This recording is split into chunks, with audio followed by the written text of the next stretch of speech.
नमस्कार.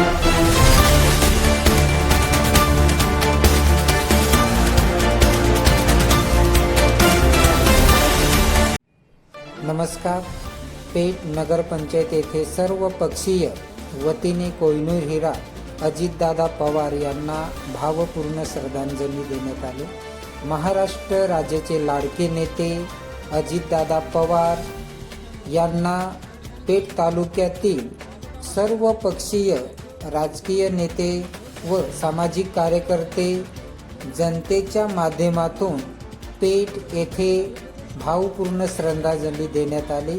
अजितदादा पवार लाडकी बहीण योजना या योजनेचे प्रमुख म्हणजे अजितदादा लाडकी बहीण योजनामध्ये लाडके भाऊ म्हणून महिलांमध्ये प्रसिद्ध नावलौकिक आणि गोरगरिबांच्या तळमळतेला धावून येणारे असे अजितदादा पवार यांना पेठ तालुक्याच्या वतीने व पेठ नगरपंचायत ग्रामपंचायत यांच्या वतीने भावपूर्ण श्रद्धांजली देण्यात आली. यावेळी सर्व पक्षीय नेते उपस्थित होते. राष्ट्रवादी काँग्रेस, शिवसेना, BJP असे सर्व पक्षीय मिळून या शोकचिंता कार्यक्रमाचा आयोजन केलं. यामध्ये सर्व राजकीय नेत्यांनी आपले मत मांडून आपल्या भावना व्यक्त दादांच्या विचार दादांचं जे काही कार्य त्याबद्दल त्यांनी आपलं मनोगत व्यक्त केलं. असे अजितदादा पुन्हा दुसरे तयार होणे शक्य किंवा अवघड म्हणून संपूर्ण तालुक्याला अजितदादा यांच्या स्मरण आठवणी आयुष्यभर कुठं ना कुठं असणारच असे सर्व पक्षीय सर्व नेत्यांनी आपल्या भावना व्यक्त करून अजितदादा यांना भावपूर्ण श्रद्धांजली देण्यात आली. धन्यवाद. सोपान पवार.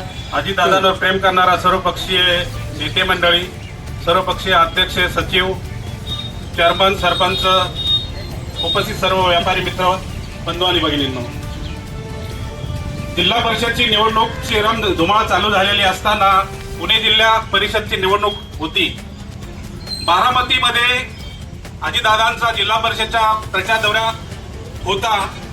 त्यानिमित्त दादा प्रचार दौऱ्यासाठी येत असताना काळाने घाला घालून या महाराष्ट्राचं लाडकं नेतृत्व अजातशत्रू अजितदादा सारखा एक कर्तृत्ववान पुरुष या महाराष्ट्राने या देशाने गमावला. माननीय आमदार नरहरी झिरवाळ साहेबांच्या माध्यमातून ऑगस्ट महिन्यामध्ये योगायोग आला. राष्ट्रवादी काँग्रेस पक्षाचं कार्यालय मुंबईत मी, संजय वाघ, अर्डी गवळी, राजू भाऊ आणि संतोष डोमे साहेब होते. हजारो ते 5,000 कार्यकर्त्यांची भीड असताना सुद्धा मी झिरवाळ साहेबांना सहज विचारलं, साहेब दादा भेट देतील का? आम्ही तर म्हटलं इतर पक्षात हो. अरे 2 मिनिट थांबा.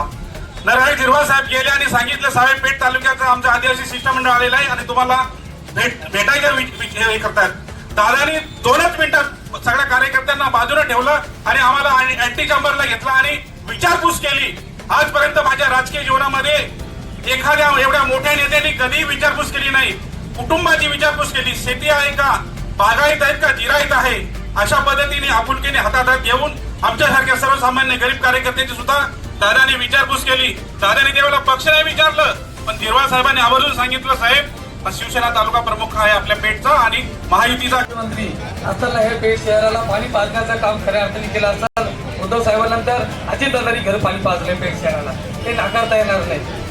आणि कुठल्या एका पार्टीची ही नुकसान नाही, ही पूर्ण राज्याची आणि ही पूर्ण देशाची नुकसान आहे. आपल्यावर सगळ्यांचा त्यांचा पगडा होता. आपण पडून त्याला जाणतो होता ते कसे आहात, काय आहात. त्यामुळं माझ्या पेठ तालुक्याच्या वतीनं व पेठ शहराच्या वतीनं व उद्धव बाळासाहेब ठाकरे गटाच्या वतीनं त्यांना भावपूर्ण श्रद्धांजली अर्पण करतो आणि सांगतो. माझा वैयक्तिक त्यांच्याशी कधी संबंध जवळून आला नाही, पण आपणापैकी बऱ्याच जणांचा त्याच्याशी संबंध आलाय आणि आपण त्या सगळ्या गोष्टींना, त्या भावनांना उजाळा तिथे दिलेला आहे. अजितदादा एका मोठ्या राजकीय घराण्याचे वारसदार होते, उत्तराधिकारी होते. मोठमोठी माणूस निघून गेला आणि तद्वतच दादा निघून गेले. काय असतं नेमकं की जो आवडतो सर्वांना तोची आवडी देवाला. ती देवाला जी चांगली माणसं ह्या पृथ्वी तलावर का नकोशी वाटतात हे मोठे गौणच आहे. राष्ट्राचे कोहिनूर हिरे काळाच्या पडद्यावर गेले. अजितदादा म्हणजे काल ही गोष्ट ऐकली तर अजून पण विश्वास बसत नाही की दादा हे आपल्यातून निघून गेलेले. बघितलं पाहण्यासाठी माननीय जळगावचे पवार साहेब आले होते.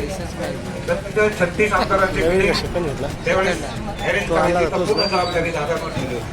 दादा तसे आता आपल्याला पद्धतीने अशी दिसत असते पण खूप आपले हिराव पवार साहेब आहेत असेच पातळचे आणि अतिशय टोटल 36 आमदारांचं नियोजन त्यांच्याकडे होतं आणि आम्ही खासदारांच्या बरोबर 10-11 लोक पेट तालुक्यातले गेलो होतो. त्यावेळी दादाचा अनुभव आला.